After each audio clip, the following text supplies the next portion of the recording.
ভারতের দালাল শত্রুদেরকে বুঝতে হবে কারা কারা প্রত্যেক দিন ভারতের হয়ে বাংলাদেশে আমাকে আপনাকে বিভ্রান্ত করে। আজকে কি প্রায়োরিটি আমার রক্ত দেয়া না রক্তে পাওয়া বাংলাদেশটাকে নতুন করে গঠন করা? আজকের প্রায়োরিটিটা কি? দেখেন, এক্সাম্পল দেয় ইতিহাস থেকে। দ্বিতীয় বিশ্বযুদ্ধের পরে যাদের নেতৃত্বে ব্রিটেন এবং ইউরোপ এবং ওয়েস্টার্ন ফোর্সেস যুদ্ধে জিতল, সেই western Churchill British prime minister, যুদ্ধের পরের যে নির্বাচন ছিল সেই নির্বাচনে ৪৫ সালে তিনি হেরে গেলেন। তাহলে যার নেতৃত্বে যুদ্ধ হলো, যার নেতৃত্বে দেশ জিতল, সেই লোক এবং সেই দলটা পরবর্তী নির্বাচনে কেন হেরে গেলেন?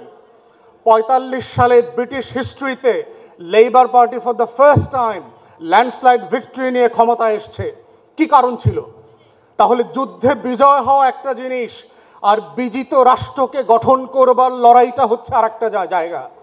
তাই জুলাই যোদ্ধাকে বুঝতে হবে, গত বছরের যে লড়াইটা আমার ছিল সেই লড়াইটা ২৫-এ ভিন্নভাবে করতে হবে, ২৬-এ আর একভাবে করতে হবে, এবং এই লড়াইটা করতে করতে কিভাবে নতুন বাংলাদেশকে গড়তে হবে সেই জায়গাটা আজকে জুলাই যোদ্ধাদেরকে বুঝতে হবে।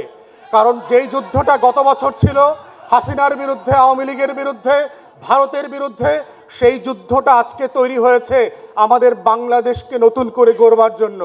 যেইটাকে আমরা বলছি নতুন রাজনৈতিক বন্দোবস্ত, যেইটাকে আমরা বাংলাদেশ ২ বলছি, যেইটাকে বলছি দায় ও দরদের ভিত্তিতে এই দেশটাকে নতুন করে সাজানোর কথা। তাহলে সেই নতুন বাগানটা কীরকম হবে, কিভাবে হবে, সেই বাংলাদেশ ২টা দেখতে কীরকম হবে, সেই স্বপ্নটা আমাদের তরুণদেরকে, আমাদের জুলাই যোদ্ধাদেরকে বুঝতে হবে। মিক্সার গ্রাইন্ডার ঝামেলা কমায়, সময় বাঁচায় এবং আত্মস্থ করতে হবে। এবং এটার প্রথম কাজ হচ্ছে, যেটা শুরু হবে, সেটা হচ্ছে বাংলাদেশ রাষ্ট্রের শত্রুদেরকে বুঝতে পারা, চিনতে পারা। এটাই হচ্ছে বাংলাদেশ রাষ্ট্রের স্বাধীনতা, সার্বভৌমত্বের একমাত্র মাপকাঠি এবং বাংলাদেশি নাগরিক হওয়ার শর্ত, যে আপনি বাংলাদেশের শত্রুকে বোঝেন কিনা, শত্রুকে চেনেন কিনা।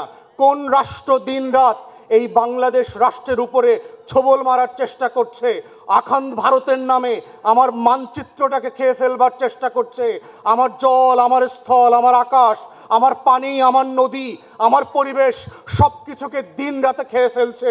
প্রতি বছর বন্যায় বন্যায় আমার কোটি কোটি মানুষকে বন্যাস্রোত করে দিয়ে ভাসিয়ে দিচ্ছে। সেই শত্রুটাকে, যে বঙ্গোপসাগরে আমার তেল গ্যাস চুরি করে নিয়ে যাচ্ছে, সিলেটের পাহাড় থেকে আমার পাথর চুরি করে নিয়ে যাচ্ছে, আমার বন্দর থেকে স্বার্থ নিয়ে যাচ্ছে, আমার ব্যবসা নিয়ে যাচ্ছে, গার্মেন্টসের ভিতরে বিভিন্ন ইন্ডাস্ট্রিতে একের পর এক যে অরাজকতা তৈরি করছে, সেই শত্রুকে আজকে বুঝতে পারাটা হচ্ছে নতুন বাংলাদেশের নাগরিক হওয়ার প্রধানতম শর্ত। এবং শর্তটা পূরণ করতে হবে জুলাই যোদ্ধাদেরকেই।